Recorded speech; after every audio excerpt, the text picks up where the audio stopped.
এটাই মজুদ আছে, আমাদের ধৈর্য না নিজে থেকে নিজেকে পরিবর্তন করা। তার আগে দাম বাড়িয়ে এই যে শেষ হয়ে যাবে তেল, যে যত এই যে সিরিয়ালটা শুরু করছে এটার জন্য, যেমন আমার বাইকে তেল নাই তারপরে আসছে, কিন্তু আমরা কি করি, একটা জিনিসের দাম বাড়বে এটা মনে করে সবাই স্টক করা শুরু করে দিই।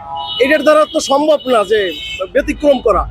আমি তেলের দাম কত টাকা বাড়বে আমার প্রয়োজন, আমি যতই ট্যাঙ্কি ভরি না কেন এর দ্বারা হয়রানি হইতেছে মানুষ। এটা আমার নিজের থেকে নিজেকে সচেতন করতে হবে। দেশের যুদ্ধের দ্বারা এটা কোনো ফায়দা, তেল দাম যেটা বাড়বে, এটা আমি যদি আমি হিরিক লাগাই দিতেছি, এটা আরো ভোগান্তি, মানুষের ভোগান্তি করতেছি ইচ্ছাকৃতভাবে না। এটাই মজুদ আছে, আমাদের ধৈর্য নাই। মূল সমস্যাটা হচ্ছে আমাদের ধৈর্য নাই। আমাদের যদি ধৈর্য থাকতো তাহলে এই অবস্থা হইতো না আজকে। লাগবে আমার বাসায় কাছেই আপনাদের কাঁঠাল বাগান, আমি পারতাম এসে ট্যাঙ্কি ভরতে। আজকে তেল যতটুকু আজকে শেষ হয়েছে তারপরে ঠেলতে নিয়ে আসছি।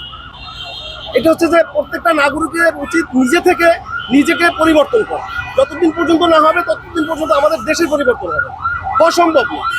এটা আপনি দেখবেন যে পেঁয়াজের বাজার দাম বাড়ছে, কেউ যায় 10 কেজি পেঁয়াজ কিনা স্টক করতেছে, তখনই জিনিসের দাম বেড়ে যায়। এটা হচ্ছে যে আমরাই দাম বাড়ার আগে দাম বাড়িয়ে দিই, এটা হচ্ছে আমাদের সমস্যা।